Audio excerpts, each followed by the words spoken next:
എല്ലാവരും സുഖമായിരിക്കുന്നു. അപ്പൊ എല്ലാവരും കൂട്ട് തുടങ്ങിയായിരിക്കും അല്ലെ? ഇന്ന് മുതൽ ഓണം സ്റ്റാർട്ട് ചെയ്യല്ലേ? അതെ. അപ്പൊ ഈ ഓണത്തിന് ഒരു സ്പെഷ്യൽ കൂടി ഉണ്ട് കേട്ടോ. വേറെ ഒന്നല്ല, നമ്മളൊരു ഓണം സീരീസ് ചെയ്യാന്ന് വിചാരിച്ചു. അതായത് അത്തം മുതൽ പൊന്നോണം വരെയുള്ള ഒരു 10 ദിവസത്തെ ഒരു ഓണസദ്യ പ്രിപ്പയർ ചെയ്താലോ എന്ന് എനിക്കൊരു ഐഡിയ. അതായത് എല്ലാം കൂടി ഒരുമിച്ചാക്കുമ്പോ ഒരാൾക്ക് കൺഫ്യൂഷൻ ആകാം. അപ്പൊ ഈ 10 ദിവസമായിട്ട് നമുക്ക് ഓരോ സദ്യ, അതായത് ഓരോ സാധനങ്ങളായിട്ട് സദ്യക്ക് വേണ്ടിയുള്ളത് തയ്യാറാക്കിയാലോ? അതും കണ്ണൂർ സ്റ്റൈലില്. കണ്ണൂർ ഓണസദ്യന്റെ പ്രത്യേകത എന്താണെന്ന് അറിയോ? സാധാരണ എല്ലാവരും ഉള്ള പോലത്തുള്ള ഓണസദ്യ അല്ല കണ്ണൂരിലുള്ളത്. അത് കുറച്ച് വെറൈറ്റി ആയിട്ടുള്ള ഓണസദ്യയാണ്. അപ്പൊ അതെന്തൊക്കെയാന്ന് ഞാൻ വഴിയേ പറയാം. അപ്പൊ ഇന്ന് ഓണത്തിന്റെ 1ാമത്തെ ദിവസമായ അത്തായ ഇന്ന് നമ്മൾ എന്താ ഉണ്ടാക്കാൻ പോകുന്നറിയോ? സാധാ നമ്മളെ ക്യാബേജ് വറവാണ് ഉണ്ടാക്കാൻ പോകുന്നത്. നമ്മളെ ഓണസദ്യയിൽ പ്രധാനമായുള്ള ഒരു സാധനം കൂടിയാണ്. നമ്മള് ശർക്കര ഉപ്പേരിയും ചിപ്സും പഴവും ഒക്കെ വെച്ചതിന് ശേഷം നമുക്ക് ആദ്യം വിളമ്പോ ക്യാബേജ് വറവല്ലേ? അപ്പൊ ആ ക്യാബേജ് വറവ് നമുക്ക് ഇന്ന് ഉണ്ടാക്കാം. അത് കണ്ണൂർ സ്റ്റൈലും മാത്രമല്ല, എന്റെ സ്റ്റൈലും കൂടി മിക്സ് ചെയ്തിട്ടാണ് ഞാൻ ഈ ഓണസദ്യക്ക് എല്ലാ വിഭവങ്ങളും ആക്കാൻ പോകുന്നത്. അപ്പൊ നിങ്ങൾക്ക് എല്ലാവർക്കും ഇഷ്ടപ്പെട്ട് കാണുന്നു ഞാൻ പ്രതീക്ഷിക്കുന്നു. ഇഷ്ടപ്പെടുന്നു ഞാൻ പ്രതീക്ഷിക്കുന്നു. അതുകൊണ്ട് നമുക്ക് വീഡിയോയിലേക്ക് പോകാം. അപ്പൊ നമുക്ക് നമ്മളെ ക്യാബേജ് വറവ് ഉണ്ടാക്കാൻ സ്റ്റാർട്ട് ചെയ്താലോ? അതിനു മുമ്പ് ഒരു കാര്യം കൂടി പറയട്ടെ. ഈ ക്യാബേജ് വറവിന് ഓരോ സ്ഥലത്തും ഓരോ പേരാ കേട്ടോ പറയാ. നമ്മളെ കണ്ണൂരിലാണ് ക്യാബേജ് വറവ് പറയുന്നത്. ബാക്കിയുള്ള സ്ഥലത്തുള്ള പേര് ഞാൻ പറഞ്ഞു തരാട്ടോ. ആദ്യം തന്നെ ക്യാബേജ് വറവാക്കാൻ വേണ്ടിയിട്ട് ഞാനൊരു ബൗൾ എടുത്തിട്ട് വെച്ചിട്ടുണ്ട്. ബൗളല്ല കേട്ടോ, ബൗള്. അപ്പൊ ബൗളിലേക്ക് ഞാൻ ചോപ്പ് ചെയ്ത് വെച്ച ക്യാബേജ് ആണ് ആഡ് ചെയ്ത് കൊടുക്കുന്നത്. ആദ്യം ക്യാബേജ് മുറിച്ചതിന് ശേഷം കേട്ടോ നമ്മൾ കഴുകുക, അല്ലാണ്ട് കഴുകിയതിന് ശേഷമല്ല ക്യാബേജ് മുറിക്കുക. അപ്പം മുറിച്ച് വെച്ച് കഴുകി വൃത്തിയാക്കിയ ക്യാബേജ് ഞാനൊരു ബൗളിലേക്ക് ആഡ് ചെയ്ത് കൊടുത്തിട്ടുണ്ട്. ഇനി അതിന്റെ അകത്തേക്ക് ചോപ്പ് ചെയ്ത് വെച്ച ക്യാരറ്റ് ആണ് ഞാൻ ആഡ് ചെയ്യാൻ പോകുന്നത്. ചോപ്പ് ചെയ്തോ ഗ്രൈൻഡ് ചെയ്തോ നിങ്ങൾക്ക് ക്യാരറ്റ് ആഡ് ചെയ്ത് കൊടുക്കാം അതിന്റെ അകത്തേക്ക്. ഇനി ഉള്ളി കേട്ടോ ഞാൻ ആഡ് ചെയ്യുന്നത്. നിങ്ങൾക്ക് ഒരു ഉള്ളി മുഴുവനായിട്ട് എടുക്കാം, അല്ലെങ്കിൽ ഹാഫ് ഉള്ളി എടുത്താൽ മതി. കാരണം അത് ക്യാബേജിന്റെ ക്വാണ്ടിറ്റിക്ക് അനുസരിച്ചിട്ട് ഉള്ളി ആഡ് ചെയ്താൽ മതി കേട്ടോ.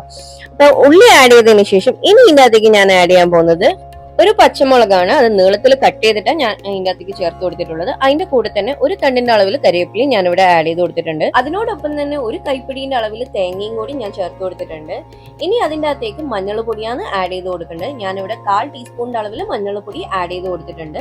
അതിന്റെ കൂടെ തന്നെ ഇനി നമ്മളെ പാകത്തിനുള്ള ഉപ്പാണ് അടുത്തതായി ചേർത്ത് കൊടുക്കേണ്ടത്. ഞാനിവിടെ എന്റെ പാകത്തിനുള്ള ഉപ്പാണ് ചേർത്ത് കൊടുത്തിട്ടുള്ളത്. നിങ്ങൾ നിങ്ങളുടെ പാകത്തിനുള്ള ഉപ്പ് ചേർത്ത് കൊടുക്കുക. അതിനുശേഷം നന്നായി നമ്മളെ കൈ കൊണ്ട് തന്നെയാണ് ഇത് കുഴച്ചെടുക്കേണ്ടത്. അതായത് കൈ കൊണ്ട് തന്നെ നന്നായിട്ട് മിക്സ് ചെയ്ത് എടുക്കുക വേണ്ടത്. നിങ്ങൾക്ക് കാണാൻ പറ്റും ഞാൻ എങ്ങനെയാ ചെയ്യുന്നത് എന്നുള്ളത്. അപ്പൊ നന്നായി കൈ കൊണ്ട് ഞെരടി എടുക്കുക വേണ്ടതെന്ന് പറയും, തനി മലയാളത്തിൽ പറയുന്നതാണെങ്കിൽ.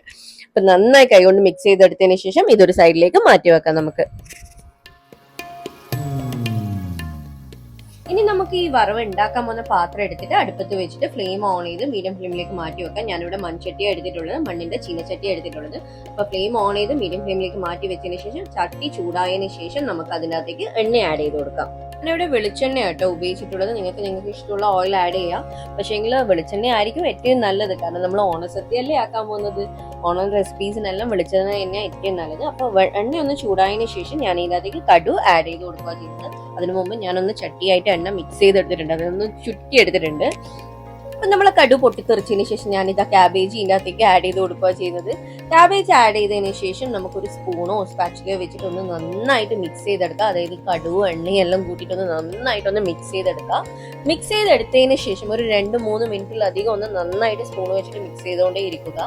അതിനുശേഷം നമുക്കിതൊന്ന് ഒതുക്കിയതിന് ശേഷം നമുക്കിതൊന്ന് മൂടി വെച്ചിട്ട് ഒരു 5 മിനിറ്റ് ചൂടാക്കി എടുക്കാം. നമുക്ക് മൂടി വെക്കുമ്പോൾ നമ്മളെ ഫ്ലെയിം മീഡിയം ഫ്ലെയിമിലാണ് ഉണ്ടാവേണ്ടത്, ഫ്ലെയിം കൂട്ടാൻ പാടില്ല. അപ്പൊ ഇനി നമുക്കിതൊന്ന് മൂടി വെച്ചിട്ട് 5 മിനിറ്റ് ചൂടാക്കി എടുക്കാം. 5 മിനിറ്റ് ഒന്ന് മൂടി വെച്ച് ചൂടാക്കിയതിന് ശേഷം നമ്മളിവിടെ മൂടി ഓപ്പൺ ചെയ്തിട്ട് ഒരു സ്പൂണ് വെച്ചോ സ്പാച്ചില വെച്ചോ നന്നായിട്ട് ക്യാബേജ് വറവൊന്ന് മിക്സ് ചെയ്തെടുക്കാം. ക്യാബേജ് വറവെന്നും പറയും, ക്യാബേജ് തോരനെന്നും പറയും, ക്യാബേജ് കൂട്ടാനെന്നും പറയും ചില സ്ഥലത്ത്. അപ്പൊ ഇപ്പം തന്നെ നിങ്ങൾക്ക് കാണാൻ പറ്റും നമ്മളെ ക്യാബേജ് തോരൻ അഥവാ ക്യാബേജ് വറവ് ഇവിടെ റെഡിയായി കഴിഞ്ഞു. ഇനി നമുക്ക് മെല്ലനെ മിക്സ് ചെയ്തതിന് ശേഷം ഫ്ലെയിം ഓഫ് ചെയ്ത് കൊടുക്കാം.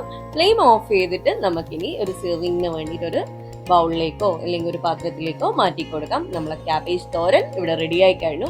വളരെ സിമ്പിൾ ആയിട്ടുള്ള റെസിപ്പിയാണ്. ഓണത്തിന് പെട്ടെന്ന് തയ്യാറാക്കാൻ പറ്റുന്ന ഒരു റെസിപ്പിയാണ്. അപ്പോൾ ഇപ്രാവശ്യത്തെ ഓണത്തിന് ഈ റെസിപ്പി കൂടി നിങ്ങൾ ഇൻക്ലൂഡ് ചെയ്യില്ലേ? അപ്പൊ എങ്ങനെയുണ്ടായിരുന്നു റെസിപ്പി എന്നുള്ളത് എന്നോട് കമന്റിൽ പറയാൻ മറന്നു പോകല്ലേ. അതുപോലെ നമ്മളെ വീഡിയോസ് നിങ്ങൾ FB-യിലോ ഇൻസ്റ്റയിലോ കാണുന്നുണ്ടെങ്കിൽ ഫോളോ ചെയ്യാനും മറന്നു പോകരുത് കേട്ടോ.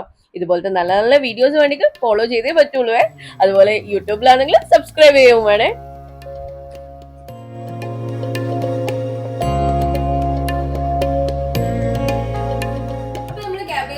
റെസിപ്പി എങ്ങനെയുണ്ടായിരുന്നു? ഈസി അല്ലേ? ഇതുപോലുള്ള ഓരോ ദിവസമായിട്ട് ഓരോ റെസിപ്പീസ് ആയിട്ടാണ് ഞാൻ വരാൻ പോകുന്നത് ഈ ഓണം സീസണില്. ആദ്യത്തെ ദിവസമായിട്ട് ഇന്ന് കുറച്ച് സിമ്പിൾ ആയിട്ട് ഞാൻ ക്യാബേജ് വറവ് മാത്രമേ ആക്കുന്നുള്ളൂ. അപ്പോ ഈ വറവ് നിങ്ങൾക്ക് എല്ലാവർക്കും ഇഷ്ടപ്പെട്ട് കാണുമെന്ന് ഞാൻ പ്രതീക്ഷിക്കുന്നു. ഇത് കണ്ണൂർ സ്റ്റൈലും അതിന്റെ കൂടെ എന്റെ സ്റ്റൈലും മിക്സ് ചെയ്തിട്ടുള്ള റെസിപ്പിയാണ്. നിങ്ങൾക്ക് എല്ലാവർക്കും ഇഷ്ടപ്പെട്ടതാണെങ്കിൽ ലൈക്ക് ചെയ്യാൻ മറന്നു പോകട്ടെ. അതുപോലെ കമന്റ് ചെയ്യുക എങ്ങനെയുണ്ടായിരുന്നു എന്ന്. ഫ്രണ്ട്സിനായിട്ട് ഷെയർ ചെയ്തോളൂ. ഇങ്ങനെ ഓരോ ദിവസം ഓരോ റെസിപ്പീസ് ആക്കുമ്പോൾ നിങ്ങൾക്ക് ഓണത്തിന്റെ അന്ന് ആക്കാൻ വേണ്ടി എളുപ്പമായിരിക്കല്ലേ. പെട്ടെന്ന് 2 മണിക്കൂർ കൊണ്ട് നമുക്ക് സദ്യ റെഡിയാക്കി എടുക്കാം. അതിനു വേണ്ടിയിട്ട് ഓരോ ദിവസം ഓരോ റെസിപ്പീസ് ആയിട്ടാണ് നിങ്ങൾക്ക് വേണ്ടി ഞാൻ കാണിച്ചു തരാൻ പോകുന്നത്. അപ്പൊ നാളത്തെ റെസിപ്പീസുമായിട്ട് നാളെ കാണാം.